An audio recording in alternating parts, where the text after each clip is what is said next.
안녕하세요. 2025년 8월 마지막 주 금 선물 시장 동향을 깊이 파보는 딥다이브입니다. 네, 안녕하세요. 이번 주 금 시장 정말 뜨거웠습니다. 그쵸? 2주 연속 상승에 8월 월간으로만 5% 넘게 올랐고요. 네, 맞아요. 연간 상승률은 30%를 훌쩍 넘었으니까요. 대단했죠? 네. 그래서 오늘 보고서를 바탕으로 도대체 왜 이렇게 강한 건지, 그 진짜 이유랑 앞으로는 어떻게 봐야 할지 그걸 좀 명확하게 짚어보려고 합니다. 좋습니다. 바로 시작해볼까요? 네, 일단 이번 주 성과부터 보면 금 현물 가격이 주간으로 한 2% 넘게 올랐어요. 마감가가 3,448달러 근처였고요. 현물도 많이 올랐네요. 근데 선물 시장은 더 강했습니다. 12월물 같은 경우는 장중에 3,500달러를 넘어서기도 했으니까요. 와, 3,500달러. 근데 여기서 좀 흥미로운 점이 있어요. 보고서에서도 지적하는 부분인데 선물 가격은 그 관세 이슈 같은 미래 변수에 민감하게 반응해서 사상 최고치를 찍었단 말이죠. 네네. 근데 정작 현물 가격 움직임은 그 정도까지는 아니었다는 거예요. 약간 차이가 있죠. 아, 그게 그러니까 선물 시장이 기관들의 어떤 기대감이나 심리를 더 많이 반영한다. 이런 말씀이시군요. 그렇죠. 단기적인 시장 심리, 또 구조적인 어떤 실질 수요 간의 차이를 좀 보여주는 부분이라고 할 수 있겠습니다. 하긴 단기 변동성도 중요하지만 저는 이 꾸준한 상승 추세가 더 눈에 들어오더라고요. 월간 5% 이상, 연간 30%가 넘는 상승률. 이건 그냥 단기 이슈 때문만은 아닌 것 같다는 생각이 드는데요. 정확히 보셨습니다. 이게 구조적인 강세 요인이 아주 뚜렷해요. 보고서를 보면 JP모건 같은 경우는 올해 중앙은행들이 한 900톤 정도, 그 정도 금을 순매수할 걸로 보고 있고요. 900톤이요? 엄청나네요. 네.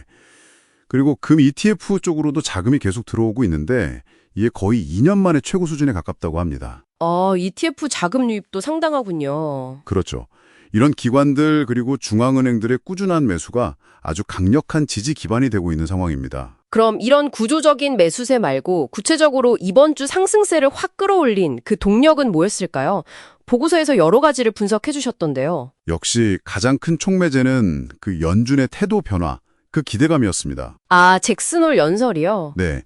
파월 의장이 잭슨홀 연설에서 인플레이션 우려보다는 오히려 고용시장이 좀 둔화될 수 있다. 이 위험을 더 강조하는 듯한 발언을 했거든요. 뉘앙스가 좀 달라졌군요. 그렇죠.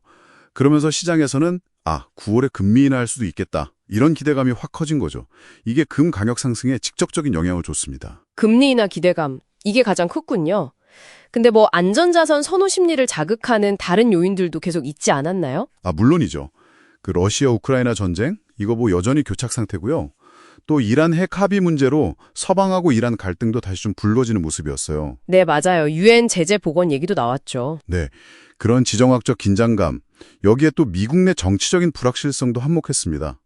예를 들면 트럼프 대통령이랑 연준 사이에 좀 긴장감이 흐른다거나 아니면 인도에 대한 관세부가 마감 시한이 다가온다거나 하는 것들이요. 뼈를 부추겼군요. 네, 그렇습니다. 불확실성이 커지니까요. 근데 여기서 좀 흥미로운 지점이 있어요. 보고서에서도 언급된 건데 미국 2분기 GDP 성장률 이거 3.3%로 예상보다 잘 나왔잖아요. 네, 견조했죠. 그런데도 시장은 이 좋은 지표보다는 파월의 그 발언, 그러니까 금리 인하 가능성에 더 무게를 뒀다는 거, 이건 좀 역설적인 것 같은데 어떻게 봐야 할까요? 맞아요. 그게 바로 시장의 역설이죠. 뭐랄까?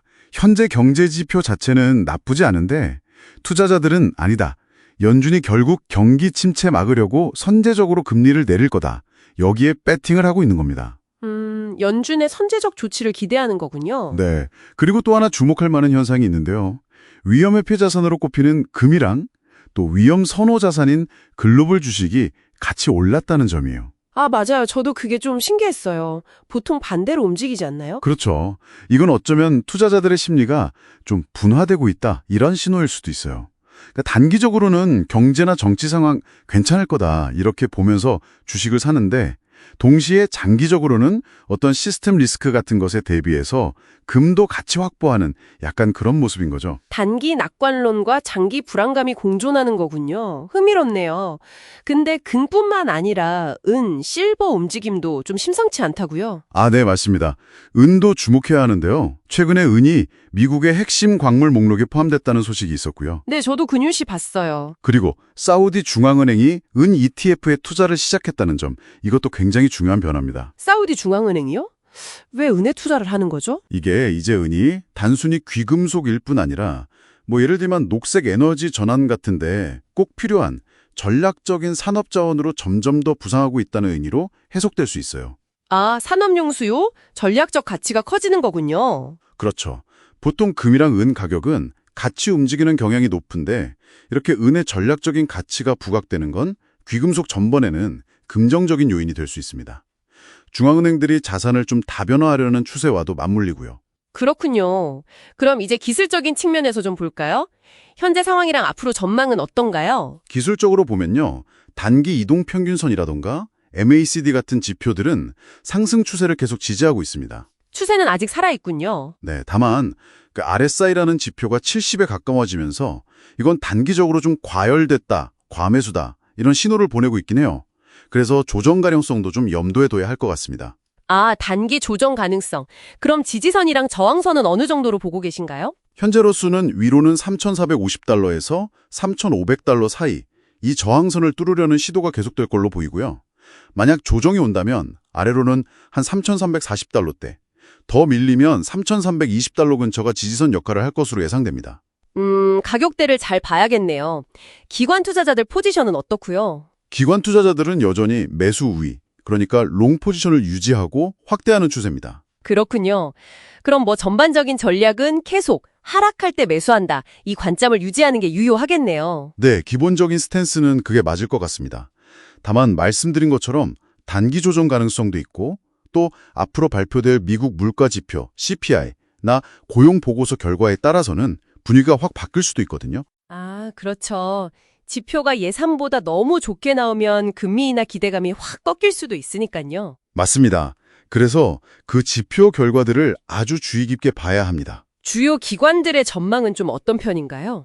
뭐 JP모건, CT, HSBC 같은 주요 기관들은 대부분 금 가격 목표치를 올리고 있는 추세고요. 중앙은행 매수세나 안전자산 수요 증가를 근거로 들고 있습니다. JP모건 같은 경우는 2026년 중반까지 4,000달러를 목표로 제시하기도 했어요. 4,000달러요? 와, 정말 높게 보네요. 물론 장기 전망이겠지만요. 네, 그렇죠. 하지만 단기적으로는 방금 말씀드린 경제지표 발표에 따라서 변동성이 좀 커질 수 있다는 점은 기억해야 합니다. 알겠습니다. 자, 그럼 정리를 좀 해볼까요?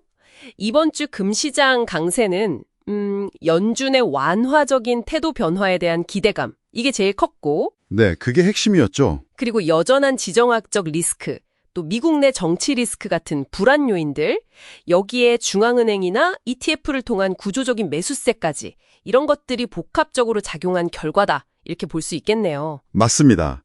특히 그 상충되는 경제지표 속에서도 이렇게 강한 흐름을 보였다는 점이 상당히 인상적입니다. 네.